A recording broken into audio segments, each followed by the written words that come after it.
విధంగా ఉండండి. రిక్వెస్ట్ చేసి మీద వరకు అంటే నిదానంగా అత్త వాళ్ళు హారతి ఇస్తున్నారు, కొంచెం వెనక్కి హారతి కొంచెం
వాళ్ళు ఫ్రెండ్స్ అంటా ఉన్నారు పార్టీ వ్యతిరేకి ముందరి కాలంలో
కళ్యాణదుర్గం నుంచి ఇప్పుడు ఇక్కడ వచ్చి పోటీ చేస్తున్నారంటే మీరు ఆలోచిస్తే కళ్యాణదుర్గంలో డెవలప్మెంట్ ఏం చేశారు మీరు పెంచు కళ్యాణదుర్గం నుంచి కడపటి వాళ్ళకి పెంచారంట 4 రోజులు వాళ్ళు చెప్పింది నాకు వచ్చి ఇన్ఫర్మేషన్ ఇప్పుడు అన్నా క్యాంటీన్ పెట్టి సౌదమ్మ గారు ఇంకా అద్భుతంగా చేశారంటే ఇప్పుడు ఎమ్మెల్యే గారిగా టికెట్ కాకపోతే ఎమ్మెల్యే గారిగా చెప్తాను గర్వంగా ఇప్పుడు ప్రజెంట్ మీరు తిరిగేది 1-2 మంది తిరుగుతారు కార్లో వైసీపీ వాళ్ళు 10 కార్లు పోతుంటే డ్రైవర్ కూడా క్యాండిడేట్ తిరుగుతారని మీ వెనకాల జనబలం అనేది లేదు. ఈ రోజు పీలకి బీఆర్ కూడా వచ్చిన జనాలు కాదు వీళ్ళంతా సవితమ్మ గారు అభిమానం పెట్టిన వీళ్ళంతా జనాలు మా మైనార్టీకి మీరేం చేశారు మైనార్టీ ధృవపత్రం ఏమని ఇచ్చినారా లేదు. ఇప్పుడు రంజాన్ ఏమని ఇచ్చినారా లేదు. ఇమాం మర్యాదకి ఏమైనా జీతాలు ఇస్తామన్నారు ఇచ్చినారా లేదు. మీరు ఏ విధంగా జనాల గురించి మీరు ముస్లింస్కి మైనార్టీ ఓట్లు అవుతారని మేము చూసాం ఎదురు చూసాం. సవితమ్మ గారు మన లోకలు మీరు ఒకటే చెప్పేది మీరు ఎక్కడో అందరూ ఆలోచించారు ఓటేసి సవితమ్మ గారికి భారీ మెజార్టీలో గెలిపించాలని చెప్పి కోరుకుంటూ సెలవు తీసుకుంటున్నారు. ఇప్పుడు మన ఎక్స్ఎంపీ పేరుటువంటి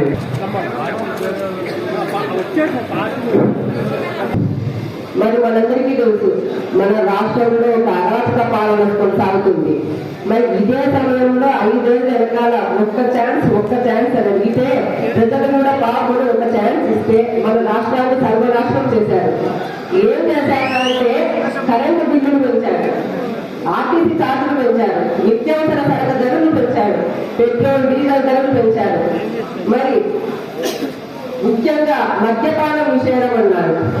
కానీ ఈ రోజు రాష్ట్రంలో ఏ గ్రామంలో చూసినా మద్యం ఏరులై పాడుతుంది. అవేదో బ్రాండ్ అంట. అవి కానీ రాష్ట్రంలోని కుటుంబాలను అనారోగ్యం పాల్గొతున్నాయి.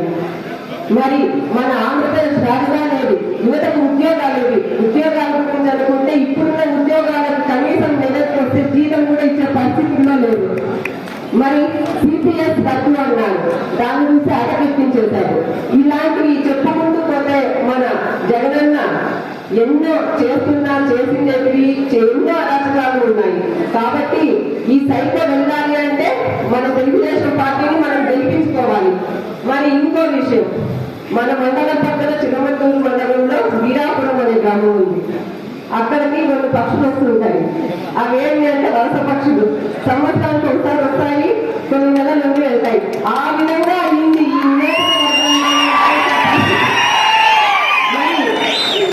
పోయినసారి 5 ఏళ్ళు ఒకరు వచ్చారు వెళ్ళారు, ఇప్పుడు ఒకరు వచ్చారు.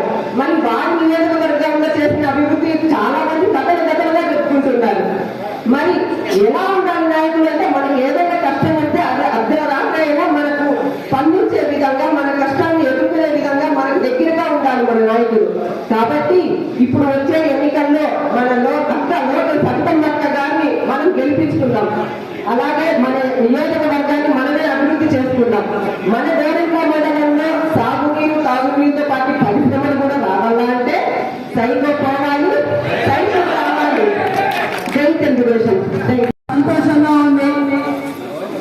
కొంతమంది ఫోన్లు చేస్తే గౌరవంగా మనం బాగా చూసుకోమ్మా, బాగా చూసుకోమ్మా, 24వ తారీఖు నాకు టికెట్ కన్ఫర్మ్ అయిన రోజు నుంచి చెప్తూ ఉంటే నేను ఆ రోజే చెప్పా, గౌరవంగా మనం మళ్ళీ పూల చరిత్ర వస్తుంది, పూల వైభవం వస్తుంది.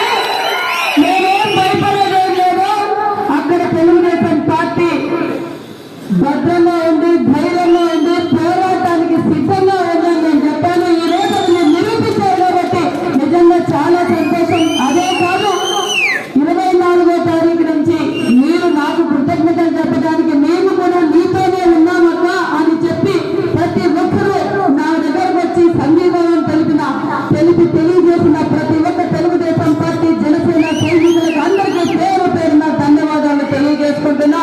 పెద్దలందరూ చెప్పారు, నేను తెలియజేసేది ఒకటే, మనమంతా ఒకే కుటుంబం, అది తెలుగుదేశం కుటుంబం. మనకు రాబోయే ప్రభుత్వం తెలుగుదేశం జనసేన ఉమ్మడి బీజేపీ ఉమ్మడి ప్రభుత్వం మనం ఫామ్ చేయబోతున్నారని కూడా మీకు తెలియజేస్తున్నా. ఇంకా కొత్తగా మనం చెప్పవలసిన పని లేదు.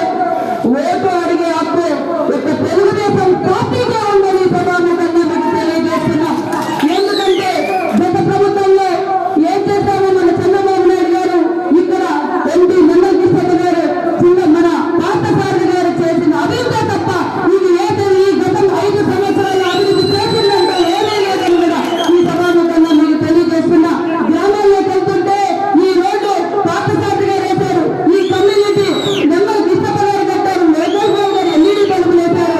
ఈ గుడి కట్టించింది తెలుగుదేశం, ఈ కమ్యూనిటీ గారు కట్టించింది తెలుగుదేశం. మరి ఇదే వైసీపీ పార్టీకి నేను ఛాలెంజ్ చేస్తున్నా, నేను చర్చకు రావడానికి సిద్ధమా నేను అడుగుతున్నా.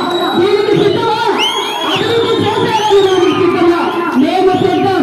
తెలుగుదేశం పార్టీ క్యాడర్ను ఎక్కడికి రమ్మన్నా మేము రావడానికి వైసీపీ నాయకులు మేము ఛాలెంజ్ చేస్తున్నాం.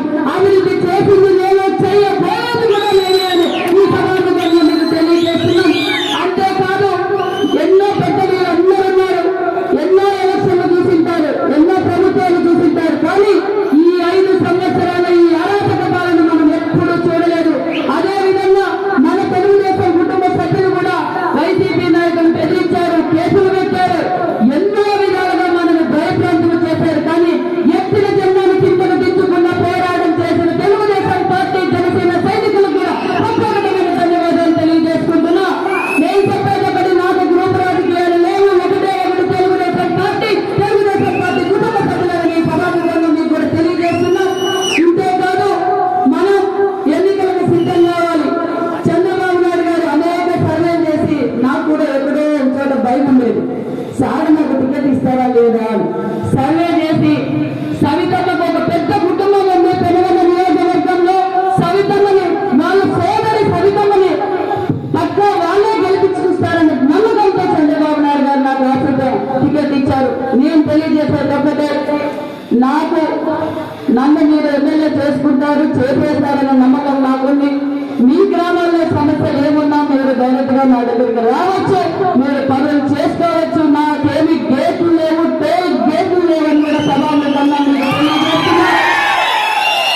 ప్రతి ఒక్కరూ ఈ 5 సంవత్సరాలు మనం బాధపడ్డాం, అన్ని విధాలుగా నాశనం అయిపోయాం, రాష్ట్రం నాశనం అయిపోయింది. ఇంకా జగన్మోహన్ రెడ్డి దగ్గర ఉండేది ఒకటే ఒక ఆయుధం, డబ్బు పారేస్తే ఓట్లు వేస్తారనుకుంటున్నారు. అందుకే ఒక వలస పక్షి వచ్చి, ఇంతకుముందు మన అమ్మాయి చెప్పింది, ఒక వలస పక్షి వచ్చింది, ఇంకో వలస పక్షి వచ్చింది.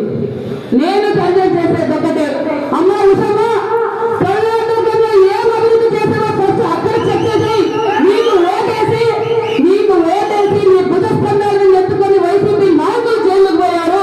మా పార్టీ కోసం పోరాటం చేసిన మా కార్యకర్తలపై కేసులు పెట్టావు, ఒక పక్క వైసీపీ నాయకుల పైన కేసులు పెట్టావు, ఒక పక్క తెలుగుదేశం పార్టీ పైన కేసులు పెట్టావు. చెట్టు మీద పుట్టిన కళ్యాణదుర్గంలో నీ అభివృద్ధి ఏంటో, నువ్వు అభివృద్ధి జరిగావో కళ్యాణదుర్గం ప్రజలు అభివృద్ధి చెందారో కథలుగా చెప్తున్నారు.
తెలుగుదేశం అంటేనే గౌరవంగా మండలం చెరుకు తెలుగు రాష్ట్రం.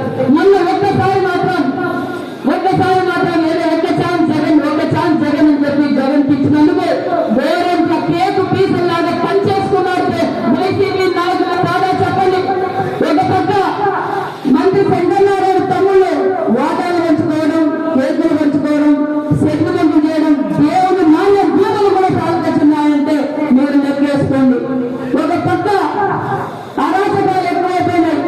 నేను చెప్పేది ఒకటే, ఈ రోజు మళ్ళీ మనం రాజధాని కావాలన్నా, అమరావతి రాజధాని కావాలన్నా, పోలవరం కావాలన్నా, మళ్ళీ తీయాలంటే అనుబంధ సమస్యలు రావాలన్నా, మన రాష్ట్రం బాగుండాలన్నా, మన పిల్లలు భావి తరాల భవిష్యత్తు బాగుండాలన్నా, మళ్ళీ ఘోరంగా అభివృద్ధి బాటలో జరగాలన్నా మన చంద్రబాబు నాయుడు గారు ముఖ్యమంత్రి చేసుకోవాల్సిన బాధ్యత మన అందరికీ ఉందని సభాముఖంగా మేము తెలియజేస్తున్నా. గత గోరంగ మండలంలో నాసంలో బెల్లు పిల్ల రాకముందు మన గోరంగ పరిస్థితి ఏంటి చెప్పండి? గోరంగ పరిస్థితి ఏంటి? చాలా దారుణంగా ఉంది. వర్షాలు లేవు, ఉపాధి లేదు, యువత ఇతర రాష్ట్రాలకు వలసపోయే పరిస్థితిలో ఈ రోజు మన చంద్రబాబు నాయుడు గారు విజయనగరం లీడర్ ఈ కియా సంస్థ తేవడం, బెల్లు తేవడం, నాశనం తేవడం, ఈ రోజు లక్షలాది మందికి ఉపాధి చూపించిన ఘనత మన తెలుగుదేశం పార్టీ చంద్రబాబు నాయుడు గారు. ఈ రోజు ఇక్కడ రియల్ ఎస్టేట్ జరుగుతూ ఉంది కానీ ఈ రియల్ ఎస్టేట్ జరగడం కూడా వాళ్ళ వ్యాపారం వాళ్ళు చేసుకోవడానికి కూడా మంత్రుల చేతుల్లోకి మంత్రుల మామూలుకి రియల్ ఎస్టేట్ వ్యాపారం కూడా భూస్థాపితం అయిపోయింది. నేను కోరుకునేది ఒకటే, మళ్ళీ మన ప్రభుత్వం వస్తుంది కాబట్టి అందరం బాగుపడతాం. నేను ఇంకో విషయం కూడా మీకు తెలియజేస్తున్నా. సవితమ్మకు ఇన్ఛార్జీలు లేరు, సవితమ్మకు ఏ మండలి ఇన్ఛార్జీలు లేరు. సవితమ్మ మీ అందుబాటులో ఉంటుంది. వేలలో మీరు ఎప్పుడు పలికినా సవితమ్మ మీరు డైరెక్ట్గా కావచ్చని కూడా మీకు తెలియజేస్తున్నా. కాబట్టి ఇంకా నేను తెలియజేసేది ఒకటే, మనం అందరం ఎన్నికల సమయం వచ్చేసింది. మన చంద్రబాబు నాయుడు గారు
రండి